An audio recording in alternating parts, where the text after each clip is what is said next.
नमस्कार दोस्तों, हमारी team globe India news channel पर आप सभी का स्वागत। एक ऐसी शख्सियत से रूबरू कराऊंगी जो जनपद शामली और कांधला ब्लॉक को संभाल रहे हैं, जो उन लोगों की आवाज को उठा रहे हैं जो अपने घरों से बाहर निकलने के लिए मजबूर हैं, यानी कि अंशुल चौहान जी।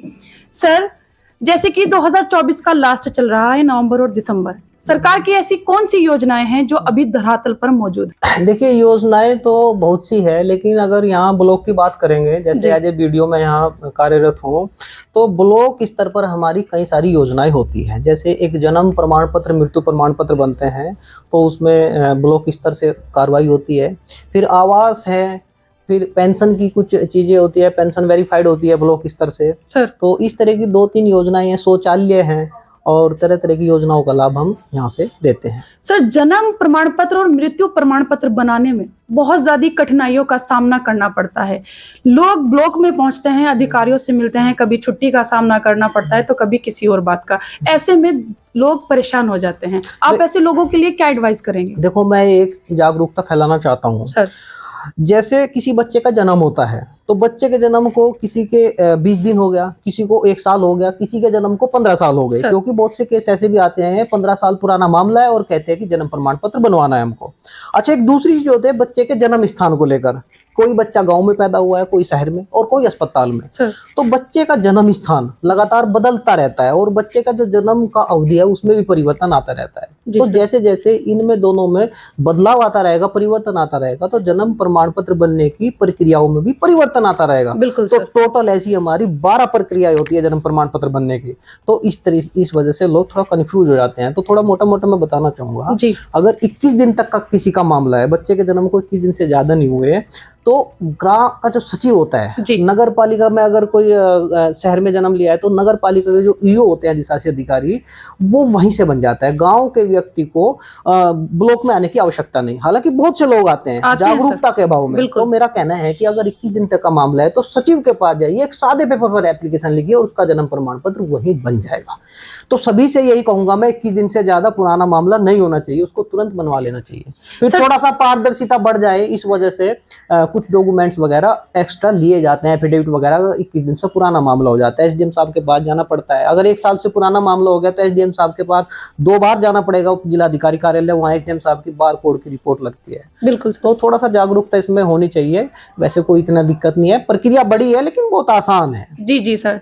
जैसे कि आवास योजना चल रही है और आप दिव्यांग ऑफिसर हैं, तो सर क्या लगता है कि ऐसे लोगों को आवास मिलना चाहिए जो पात्र हों? हाँ, देखो मैं बताऊंगा। आवास की 2 योजनाएं होती हैं, प्रधानमंत्री आवास योजना, मुख्यमंत्री आवास योजना। जी सर। और मैं मुख्यमंत्री आवास योजना के बारे में बताना चाहूँगा। इसमें कुछ कैटेगरी थी, जैसे कोई प्राकृतिक आपदा में कोई मकान ढह गया हो, या बारिश तूफान में आपने देखा होगा कड़िया टूट जाती है। जी सर। और किसी का बहुत जीर्ण सी हालत में मकान होता है, उसके मकान बनाए जाते हैं। तो इसमें कुछ अलग योजना, अलग कैटेगरी भी जोड़ी गई है। जैसे अगर कोई दिव्यांग है, उसका मकान कच्ची दीवारों का मकान है, उसकी छतें भी कच्ची हैं, जैसे कड़ियों की छतें होती है, इस तरीके से अगर कोई दिव्यांग है और उसके पास रहने को मकान नहीं है, उसका परिवार है, यानी वो असमर्थ है दिव्यांग अपना घर बनाने में, मकान बनाने में, तो सरकार मुख्यमंत्री आवास योजना के तहत प्राथमिकता के आधार पर उसका मकान बनाएगी। पिछले वर्ष हमारे कांधला ब्लॉक से ही 67 दिव्यांगजनों के मकान बनाए गए ब्लॉक में। और इसी तरीके से इस बार पिछले 2 सालों से दिव्यांगजन इसमें लाभान्वित हो रहे हैं। और इसी साल विधवा, जो निराश्रित महिला होती है, विडो महिला, वो भी ले ली गई है। अगर किसी विधवा के पास मकान नहीं है और उसकी उम्र 39 साल से अधिक नहीं हुई है, तो मुख्यमंत्री आवास योजना के तहत उसके भी आवास बनाए जाएंगे। तो 2 कैटेगरी के लोग हैं जो इससे लाभान्वित होंगे, यानी पात्र लोगों को सर ये मौका मिल रहा है। क्योंकि 2 लोग हैं जो दिव्यांग हैं, निराश्रित महिलाएं हैं, समाज के वे कमजोर एक माना जाता है कि बहुत कमजोर है सर, वो कुछ नहीं कर पाते, लेकिन सरकार उनको सपोर्ट कर रही है। सर, जैसे कि एक सवाल और है, पेंशन। सर, पेंशन की वजह से कुछ गरीब लोग परेशान होते हैं, अधिकारियों के पास जाते हैं, ब्लॉक में जाते हैं, पूरे डॉक्यूमेंट्स का पता नहीं होता है, कैसे उनको पेंशन मिल सकती है। तो सर, ऐसे लोगों को आप क्या कहेंगे? पेंशन का कौन सा तरीका है? जैसे आपने 2 सवालों का बड़े अच्छे से जवाब दिया, सर पेंशन के बारे में भी समझाइए। देखो, मैं बताना चाहूंगा, 2 आधार हमारा बहुत लेट आया, अभी 2011 में और 12 में शुरू हुआ। लोगों ने बाद में बहुत देरी से, किसी का आधार कार्ड था या किसी का नहीं था, तो देरी से आधार कार्ड बनने शुरू हुए। और उससे पहले के जितने जितने भी हमारे पेंशन के मामले थे बिना आधार कार्ड के उनके फार्म भरे गए थे। जी सर। लेकिन जब से आधार कार्ड आया तो आधार कार्ड पेंशन से जोड़ना शुरू कर दिया गया, जिसको हम केवाईसी बोलते हैं, जी यानी सर। उसको विभाग में जाकर केवाईसी करानी पड़ेगी। और देखो हर तरह के कुछ व्यक्ति ऐसे होते हैं जो अपात्र होते हैं और वो चाहते हैं कि हमें डबल डबल पेंशन मिल जाए, सब तरह के होते हैं कुछ अपात्र व्यक्ति।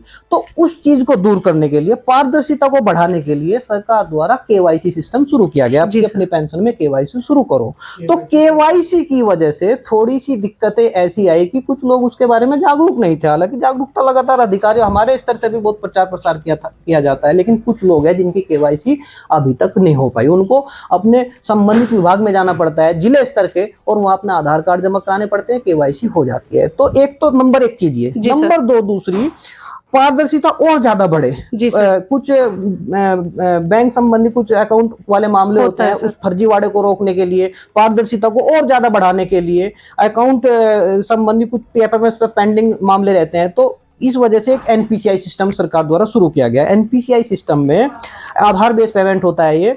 अगर किसी का आधार एनपीसीआई पोर्टल पर बैंक अकाउंट से लिंक है तो समझा जाएगा उसकी एनपीसीआई है, और यह हमेशा एक ही अकाउंट में होता है। तो यह भी अब अनिवार्य हो गया है तीनों पेंशन में, दिव्यांग, वृद्ध और विडो। अगर किसी का एनपीसीआई नहीं होगा तो उसकी पेंशन नहीं आएगी। तो लोग अभी उसके बारे में भी कुछ अगर जागरूकता नहीं है तो उनको भी कहना चाहूंगा कि अपने किसी एक अकाउंट में एनपीसीआई करा ले। जी सर। बहुत लोगों का एनपीसीआई हुआ है, किसी पुराने खाते में एनपीसीआई है और वो समझ रहे हैं कि मेरा इसी खाते में पेंशन आएगा, तो उनका पेंशन आ गया लेकिन उनको पता नहीं चल रहा। तो सभी से मेरा कहना होगा अपने सभी अकाउंट चेक कर लो, कभी किसी अकाउंट में एनपीसीआई हो, और ज्यादा से ज्यादा लोग जितने भी हैं अपना एनपीसीआई करा ले। तो दो चीजों की वजह से पेंशन के बारे में थोड़ी अभी दिक्कत है, लेकिन आने वाले समय में बहुत फ्रेश रहेगा ये, और इसमें सभी की पेंशन आएगी। जी सर। तो ये सब चीजें होनी चाहिए। बहुत अच्छी सर, बहुत अच्छे से सर ने समझाया। दोस्तों दर्शकों, हर चीज का लाभ पाना बड़ा मुश्किल नहीं है। आप लोग अच्छे से समझिए, अपने डॉक्यूमेंट्स को कंप्लीट कीजिए, और हमारी team globe India news channel पर आप देख रहे हैं अंशुल चौहान जी का बहुत ही बेस्ट इंटरव्यू, जिन्होंने बहुत ही अच्छे तरीके से हर चीज बता दिया है कि कौन से तरीके से आपको किस योजना का लाभ मिल सकता है। इस वीडियो पर आपकी क्या राय है, कमेंट बॉक्स में बताइए। नमस्कार।